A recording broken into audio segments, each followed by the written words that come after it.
Sejam bem-vindos a mais uma palestra na Fraternal. Hoje recebendo a palestrante Maria Saboleski, com o tema Caridade. Rádio e TV Fraternal, sempre em sintonia com você.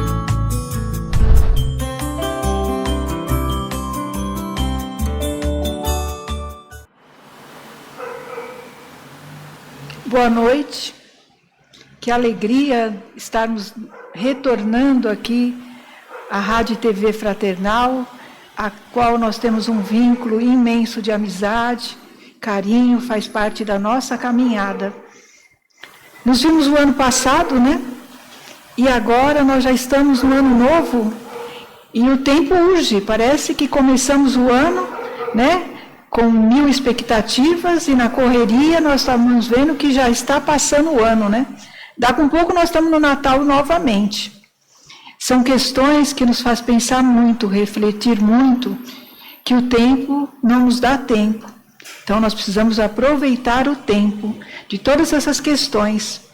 E no tema de hoje, que nós vamos falar um pouquinho sobre caridade, são reflexões tão profundas, são questões que a gente fica até sensibilizados por uma questão de que nós podemos ajudar tanto.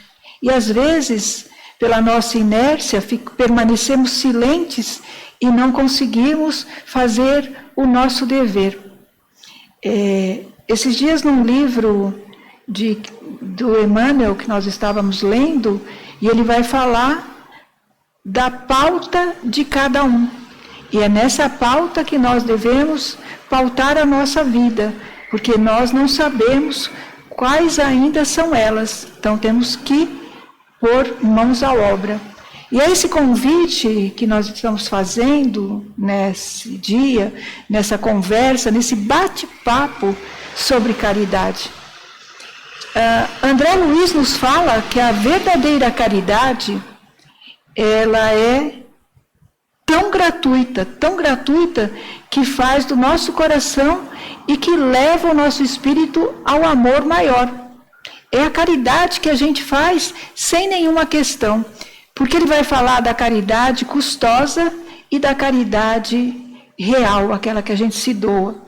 Porque às vezes a gente se põe no local, se eu vou doar alguma coisa, qual é a minha intenção naquela doação? O que eu estou fazendo? Porque às vezes nós confundimos caridade com filantropia. Porque a filantropia é quando a gente doa, e é de suma importância, os empresários que têm tantas coisas, tudo, que ele se doa, mas ele pode fazer uma compensação no imposto de renda. Essa é a filantropia. Aquele que ele vai buscar, doar sim, ajudar sim, mas tem um benefício do outro lado. Essa é a filantropia, que é muito interessante, nós aceitamos, mas aqui nós vamos falar de a caridade, assim como está no Evangelho segundo o Espiritismo. Nós vamos encontrar no capítulo 13, que a mão esquerda não saiba o que a direita dá. E aí, até numa conversa, numa brincadeira, a Nete Guimarães falou, como? Se nós somos um, a nossa mão não pode saber o que a outra dá. Porque nós temos esse contato. Mas é tão sutil o dar que a outra nem percebe. É o dar sem interesse. Dá por tudo. E aí nesse capítulo 13, nós vamos encontrar nas instruções dos Espíritos a caridade material e a caridade moral. E aí se a material é beneficência, ela é fazer o bem. A material é fazer o bem. E fazer o bem é dar de si, né? Porque nós doamos e tem tanta gente necessitada em todos os aspectos, materialmente falando. Ela está necessitada de um pão, e se você tem um pão, você deve dividir com a pessoa. Um pão, dividimos. Mas o que nós temos? Tantas pessoas. E às vezes nós falamos, precisamos levar essa pessoa aqui e ali, mas o primordial que ela tem é fome. Nesse instante a gente tem que alimentar. E depois procurar os outros aspectos. A doação de roupa, a doação de alimento, as cestas básicas para a família. Tem muita caridade a se fazer. Mas aqui nós estamos nos referindo também a essa material, é dar de si. Você ter a paciência de escutar a pessoa, porque nós vivemos num mundo tão acelerado, tão indisponível, e às vezes a pessoa só precisa falar, ela precisa de quem ouve. Por isso, nós sempre temos o atendimento fraterno, para que a pessoa possa falar, ceder os seus ouvidos para que ela traga. No final, se a gente puder dar uma orientação, louvável, mas de falar, de ouvir. Nós somos muito de falar, mas pouco de ouvir. Uma vez no De Luca, José Carlos De Luca, ele nos falou, e eu senti muito essa caridade de dar de si. A mãe dele, hospitalizada, já sem nenhuma perspectiva, né, de continuar, e aí todos eles no hospital, os filhos, o pai, tudo lá, e a mãe dele chamou ele baixinho, ele falou: o que a senhora quer, mãe? O que a senhora quer? Ela falou: eu quero peras macias e doces. Ele saiu feito um louco, buscando por toda a volta do hospital, que foi difícil, peras macias e doces. Ele encontrou, trouxe naquele saquinho, né, que a gente traz das quitandas, né? Nem todo mundo fala quitanda, hoje em dia fala hortifruti. Ele trouxe todas essas peras, 3 peras. Quando ele chegou, a mãe já muito fraquinha, ela falou: agora lave-as e dê ao seu pai, que está o dia todo aqui sem comer. Olha a caridade de dar de si. Olha o que é se entregar, mesmo naquele instante que ela ia deixar o corpo físico para a vida eterna, para a vida espiritual, ela estava pensando no outro. É o outro, né? E aí nós temos aqui, nesse capítulo, 2 questões que Jesus nos deixou, que é de suma importância. São 2 princípios maiores. Esses 2 princípios devem reger a nossa caminhada, que é: amemos uns aos outros.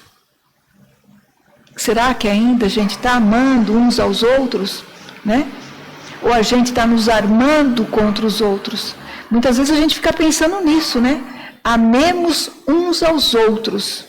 E Jesus fala mais: assim como eu vos tenho amado. E o outro princípio é de suma importância, os 2 são ligados um ao outro. Façamos aos outros o que gostaríamos que os outros nos fizessem. É só assim, quando a gente sente que o outro não faz o que nós gostaríamos, que a gente pode sentir a dor do outro, que a gente pode se pôr no lugar do outro e sentir o que ele está passando. Nós temos em toda a parte, né, em todas as religiões, essas questões de ajudar, de fazer a caridade material, de dar roupas, dar cestas, de fazer todo esse compromisso. Mas também temos que fazer essa caridade de amar, de respeitar os nossos irmãos.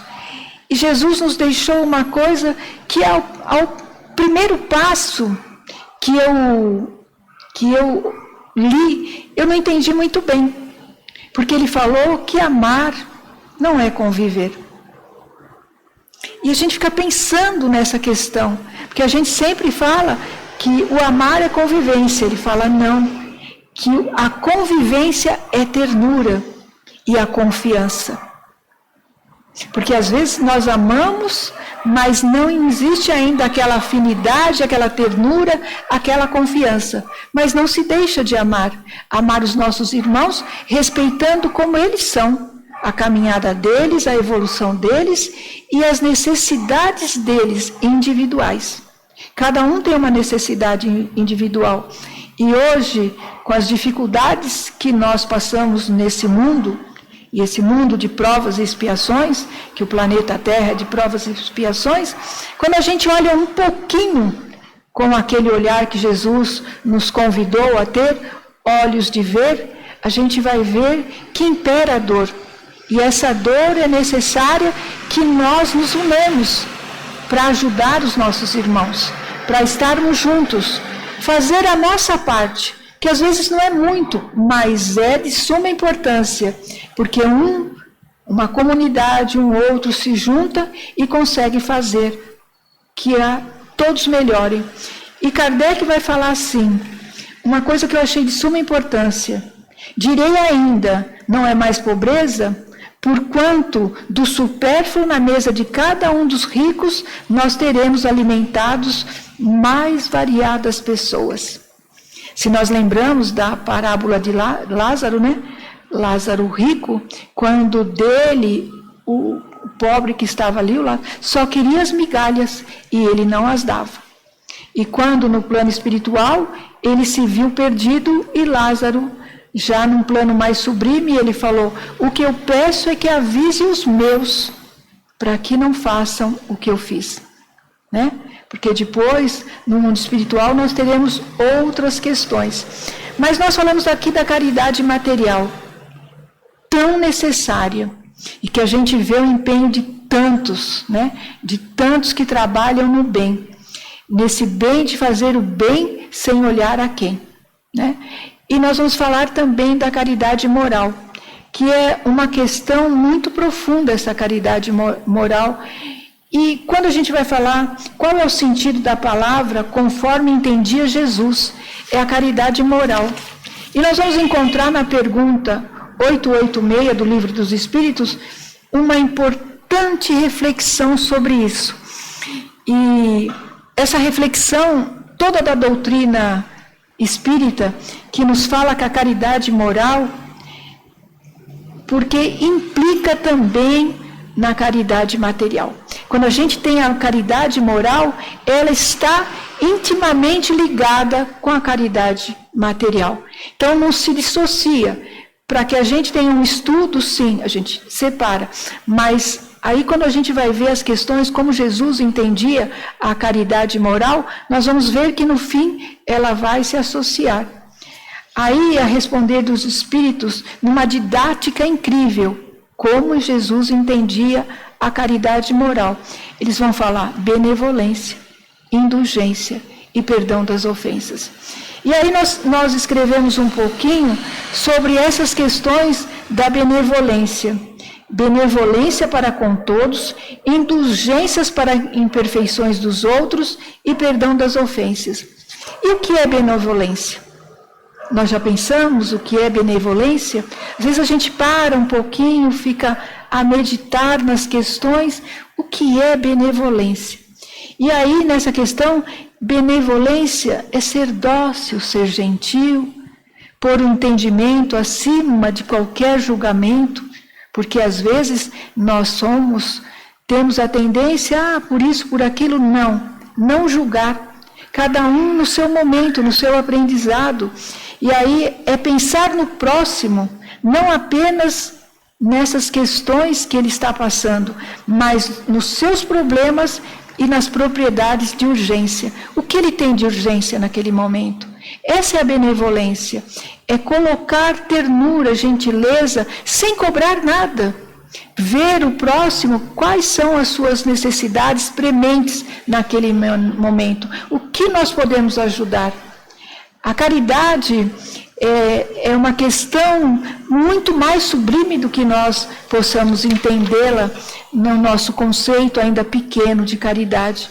Ela é algo que transcende o nosso corpo material, ela é espiritual. Ela é o dom de se pôr no local do outro, se pôr no lugar do outro, entender o que ele está passando. Quem já teve problemas na vida, que já passou por certas dificuldades, inclusive com as dificuldades que eram muito comuns, mais antigamente, da fome. Então, quem teve esses problemas tem mais facilidade de entender. Mas quem não os teve, deve se pôr de coração. E se fosse eu? E aí deixar brotar esse sentimento que nos leva a servir.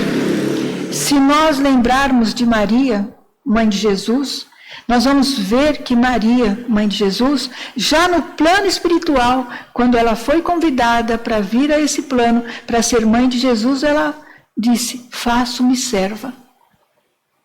E mesmo aqui, sempre o servir e o servir. Então, essas questões, nós temos que estar pronto. Se nessa encarnação nós estamos com algumas questões de ter um pouco mais, de ter um entendimento maior, nós não estamos falando nem de bens materiais, mas de ter um pouco de entendimento, é olhar para os outros com olhos de ternura e benevolência. Porque ele está no mesmo aprendizado. Hoje eu posso entender um pouco, mas e ontem? E o que esse irmão pode representar na minha caminhada? Eu não sei, nós desconhecemos. Se ele está ali no meu caminho, é por uma questão de aprendizado, de ambos. Né? Porque ninguém cruza o nosso caminho por acaso. Todos que encontramos no caminho têm uma lição para nós aprendermos ou ensinarmos. Nós somos sempre, na nossa caminhada, professores e aprendizes. Sempre assim. Uma hora nós estamos aprendendo, outra hora nós estamos ensinando. Mas é nesse conjunto que nós trabalhamos. E aí essa benevolência tem o caráter de doar-se.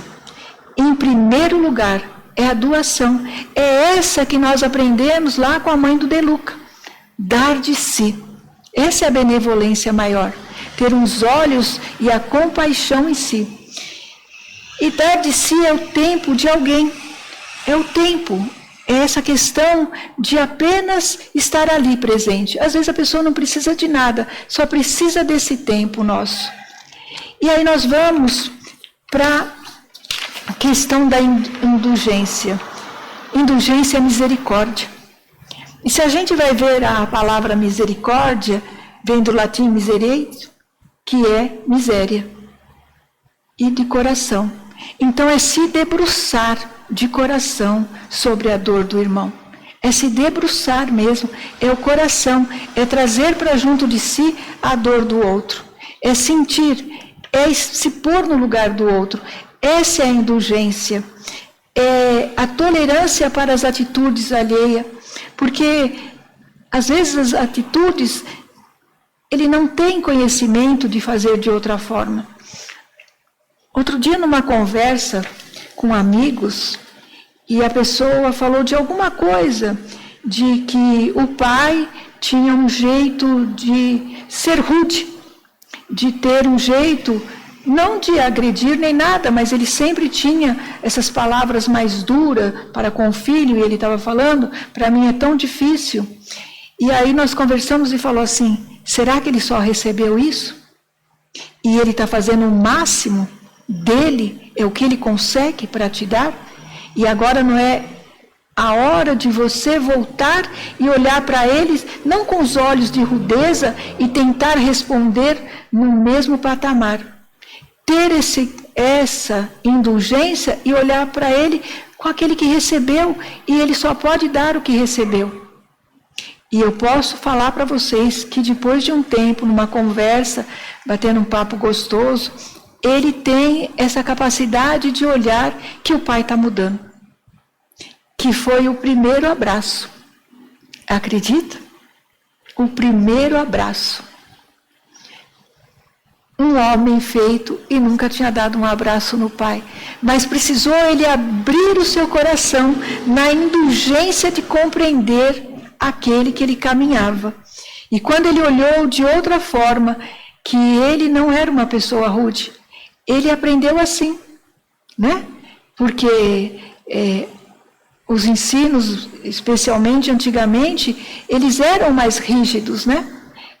Não havia falar eu te amo, não havia tudo. Era dar alimentos, escola, tal, e proporcionar que a gente caminhasse.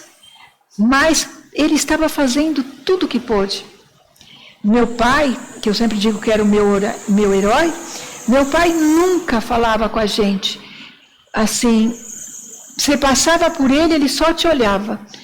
Mas ele sabia o que acontecia com a gente. Em tudo, ele era de poucas palavras. Mas você passava e ele te olhava. Quando não se estava bem, ele mostrava o ombro. Estou aqui. Então isso dava uma segurança, uma certeza de que nós estávamos amparados. Por poucas palavras, no olhar ele nos dirigia. Na aprovação ou na desaprovação. dizendo que ele estava vendo que não estava bem, e dizendo que ele estava vendo que estávamos precisando dele. E ele falava, estou aqui, só mostrando o ombro, mais nada. Então, nessas questões, a gente vai aprendendo quanto ser indulgente, quanto é necessário essas questões, quanto nós caminhamos com ele. O homem de bem é indulgente para com as fraquezas dos outros, porque não sabe ele mesmo se vai precisar da indulgência. Porque nós não sabemos se eu vou precisar dessa indulgência. E essa indulgência para com o outro é de suma necessidade. É de suma importância, porque desses 3 aspectos que Jesus nos ensinou, da caridade moral, nós vamos partir sem nem nos aperceber para a verdadeira caridade material. Finalmente, o perdão. O perdão, eu li essa frase, até anotei aqui, porque me fez pensar muito, que o perdão não é um sentimento, é uma decisão. Eu decido a perdoar. Como Jesus falou com Pedro, né? Aquela questão, quantas vezes devo perdoar? 7 vezes? 70 vezes 7? E aí Jesus falou, não, a eternidade.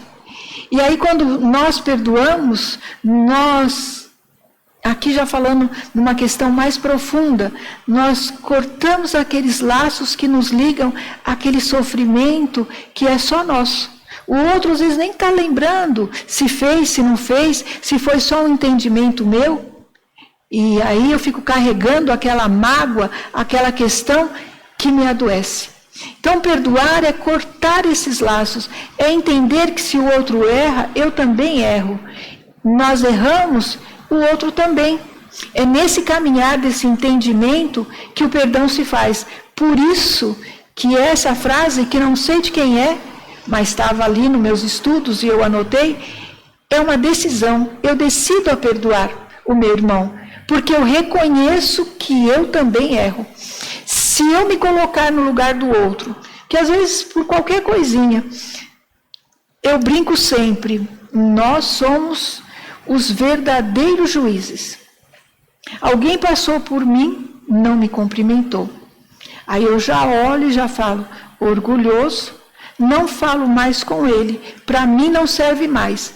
Eu já sentenciei, executei, já fiz tudo. Eu já li tudo, já sentenciei, já dei a execução, não falo mais. Sem procurar entender por que não me olhou. Será que me viu? Será que não estava bem? Será que estava precisando de alguma coisa? Não, eu já me ponho no meu lugar armada, não amando, armada, para julgar o outro. E se ele não estava bem aquele dia, parte de mim o perdão. Talvez não estava bem, outra hora nós nos falamos, outra hora nós conversamos. Porque o perdão, essa decisão, corta laços que nos adoecem.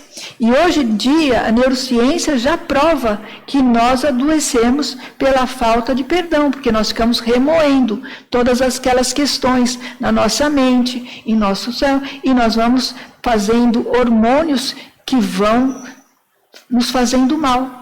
Em vez de ter a serotonina, que é da alegria, tudo, nós vamos eliminando cortisol e outros hormônios que vão nos adoecendo. E quando eu carrego aquela chaga dentro de mim, a outra pessoa nem sabe que me fez sofrer, ou desconhece. Ou se conhece, também é daqui para lá. Uma vez um amigo espiritual nos ensinou a questão de perdoar. Ah, mas eu não posso falar com ele, eu não vejo nada. Quando você for deitar, pede para o seu mentor que quando você desdobrar você, o mentor dele, faça esse entrelaçamento e que haja o perdão.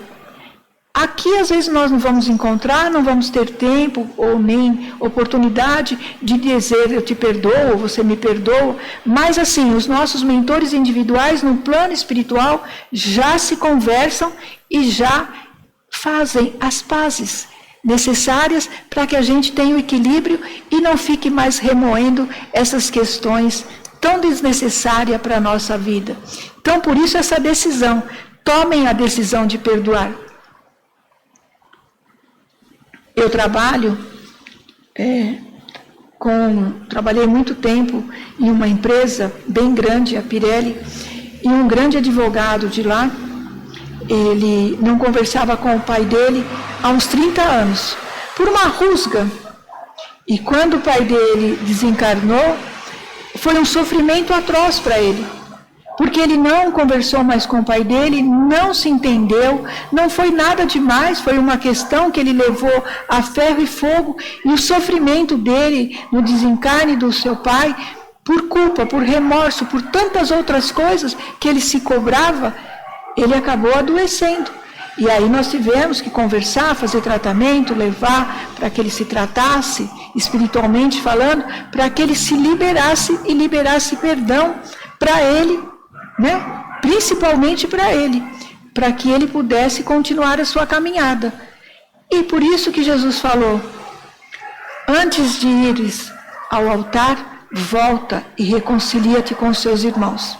Antes de fazer as oferendas no altar divino, volta e se reconcilia com seus irmãos. Para que a gente não leve nada quando nós formos fazer as nossas colocações com Deus Pai. Esse altar é o altar interior, quando nós nos dirigimos a Deus. É esse altar que ele fala, antes da gente vir aqui, volte o seu caminho e se reconcilie. E às vezes se reconciliar não é presencial, mas é já uma questão de reconhecer o meu erro, o erro do outro e já perdoar, para que a gente possa viver em paz. Porque a falta de perdão atormenta, nos atormenta mesmo. Perdoar é dar o direito a cada um de ser como é, mas nos dar o direito de ser como nós estamos. Estamos na estada atual provisória e devemos entender a constante melhoria que temos. É provisório aqui.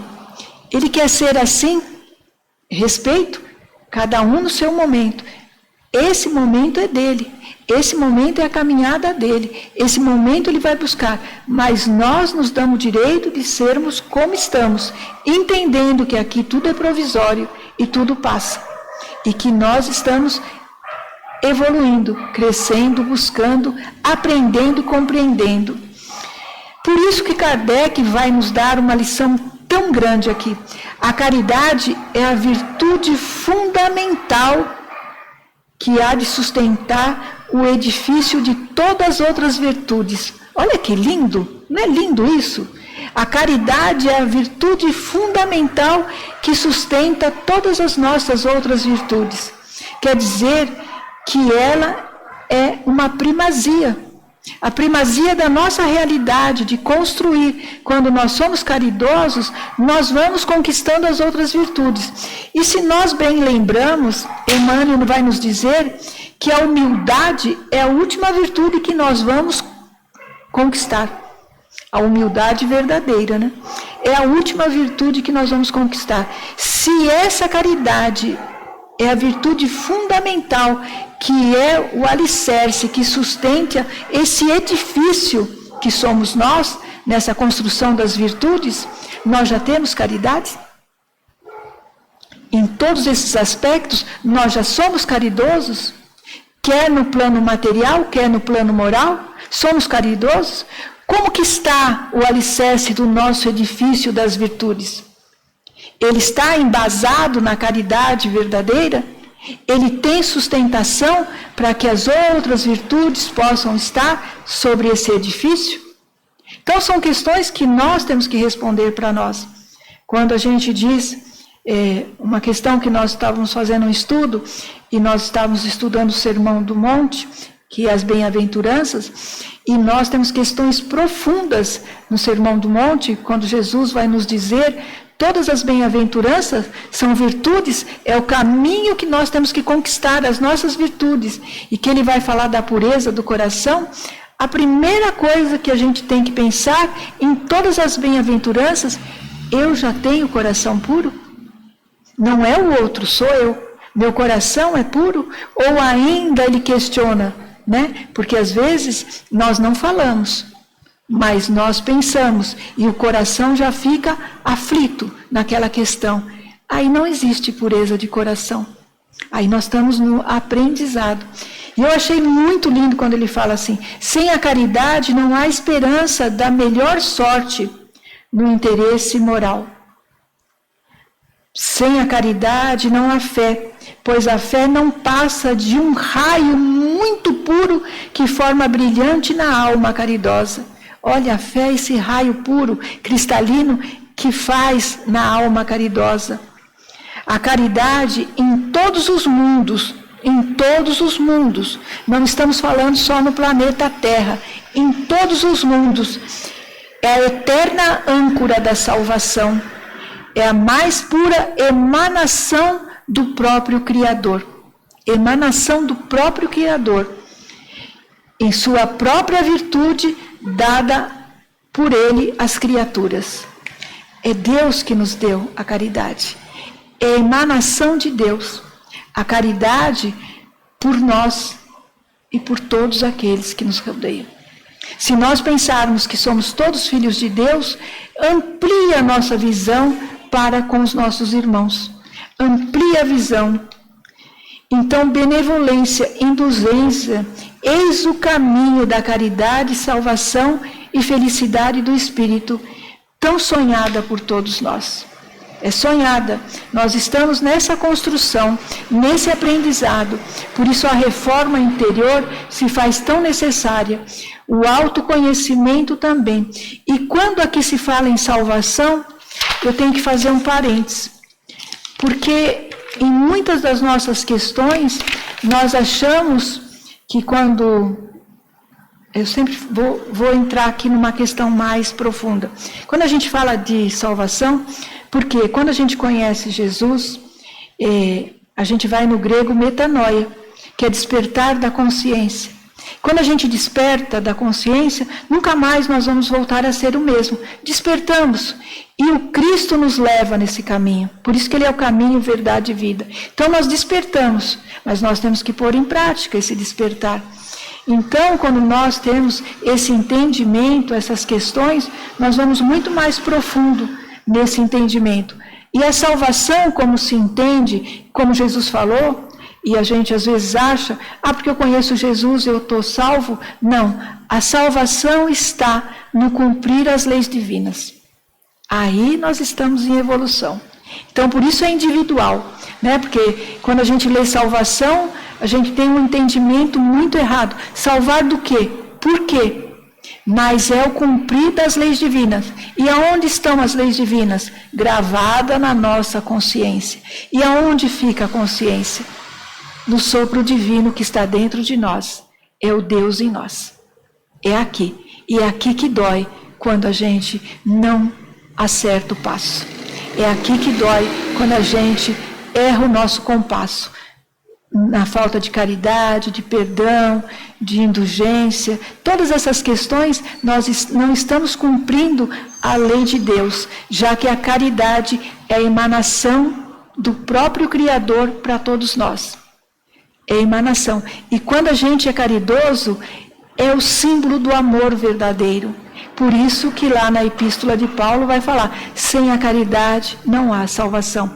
E aí Kardec encerra brilhantemente no capítulo 15, fora da caridade não há salvação.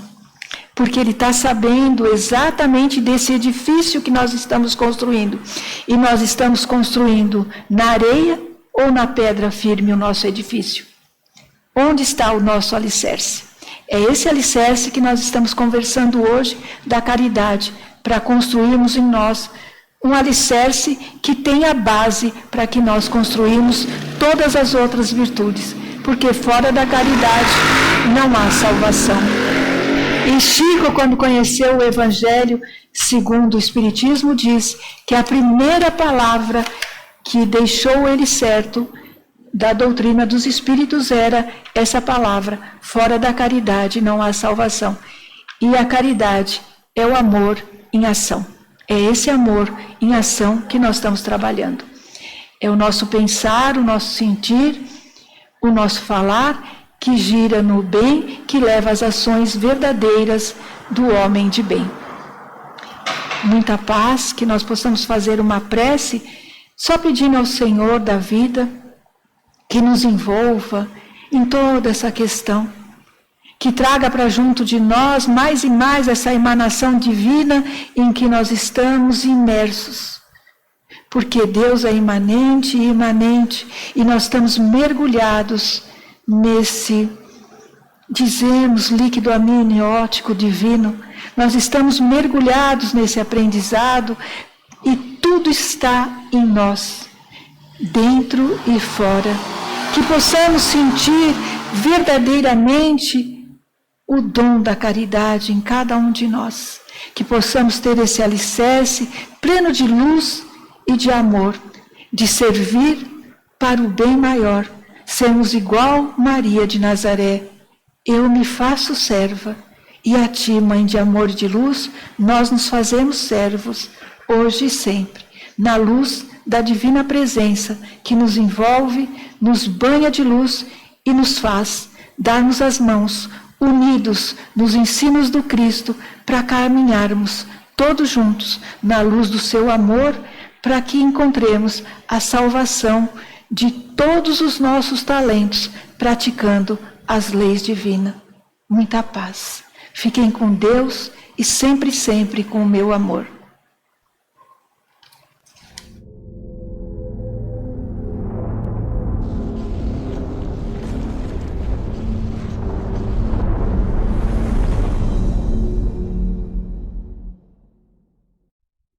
Acabamos de apresentar mais um programa Palestra na Fraternal. Sempre uma palestra diferente com temas ligados à doutrina espírita. Assista pelo YouTube, pela TV Fraternal e também no Facebook.